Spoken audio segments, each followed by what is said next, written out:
നമസ്കാരം, കർമ്മ ന്യൂസിലേക്ക് സ്വാഗതം. അമ്മയുടെ കാമുകന്റെ ക്രൂരമർദ്ദനത്തിനിരയായ 7 വയസ്സുകാരൻ മരണത്തിന് കീഴടങ്ങി. മർദ്ദനമേറ്റ് 10ാം ദിവസമാണ് കുട്ടിക്ക് ദാരുണാന്ത്യം സംഭവിച്ചിരിക്കുന്നത്. 8 ദിവസമായി കോലഞ്ചേരി മെഡിക്കൽ കോളേജിൽ ചികിത്സയിലായിരുന്നു. വെന്റിലേറ്ററിന്റെ സഹായത്തോടെയായിരുന്നു ഇതുവരെ കുട്ടിയുടെ ജീവൻ നിലനിർത്തിപ്പോന്നത്. അതിനിടെ മസ്തിഷ്ക മരണവും സംഭവിച്ചിരുന്നു.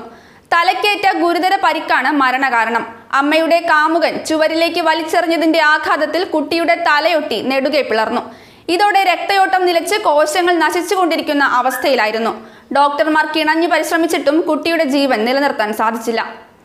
കഴിഞ്ഞ മാസം 27-നായിരുന്നു കേരളത്തെ നടക്കുന്ന സംഭവം നടന്നത്. തൊടുപുഴ ഉടുമ്പന്നൂർ സ്വദേശിയായ യുവതിയും തിരുവനന്തപുരം സ്വദേശിയായ അരുണും ഒരുമിച്ച് കുമാരമംഗലത്തെ വാടക വീട്ടിലാണ് താമസിച്ചിരുന്നത്. യുവതിയുടെ 7ഉം 4ഉം വയസ്സുള്ള 2 ആൺമക്കളും അവരോടൊപ്പമായിരുന്നു. കുട്ടിയുടെ അച്ഛൻ മരിച്ചതിനു ശേഷം വിവാഹം കഴിക്കാതെയായിരുന്നു അമ്മ കാമുകനൊപ്പം താമസിച്ചു വന്നിരുന്നത്. ഈ വഴിവിട്ട ബന്ധമാണ് ഈ ദുരന്തത്തിലേക്ക് വഴിതെളിച്ചത്. മദ്യപിച്ചു വന്ന ശേഷം അമ്മയുടെ അടുത്തു നിന്നും കുഞ്ഞിനെ എടുത്തുകൊണ്ടുപോയി പീഡിപ്പിക്കുക പതിവായിരുന്നു. അമ്മയ്ക്കൊപ്പം കിടക്കാൻ വാശി പിടിക്കുന്ന 7 വയസ്സും 4 വയസ്സുമുള്ള കുഞ്ഞുങ്ങളെ അരുൺ എടുത്ത് എറിയുകയും ഭിത്തിയിൽ തലയിടിപ്പിക്കുകയും ചെയ്യുമായിരുന്നു.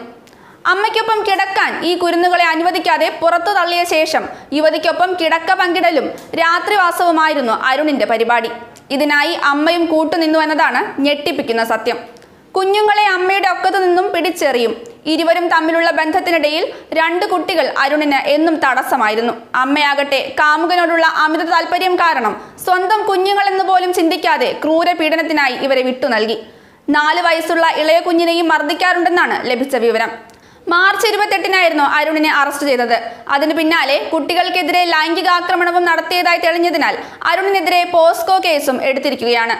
അരുണിനെ കുമാരമംഗലത്തെ വീട്ടിലെത്തിച്ച് തെളിവെടുപ്പ് നടത്തുകയും ചെയ്തിരുന്നു. കോട്ടയം മെഡിക്കൽ കോളേജിൽ നിന്നുള്ള പീഡിയാട്രിക് ന്യൂറോ വിഭാഗങ്ങളിലെ 4 അംഗ വിദഗ്ധ സംഘമാണ് കുട്ടിയുടെ ചികിത്സാരേഖകൾ പരിശോധിച്ച് ആരോഗ്യമന്ത്രിക്ക് റിപ്പോർട്ട് നൽകിക്കൊണ്ടിരുന്നത്. ന്യൂസ് ഡെസ്ക്, കർമ്മ ന്യൂസ്.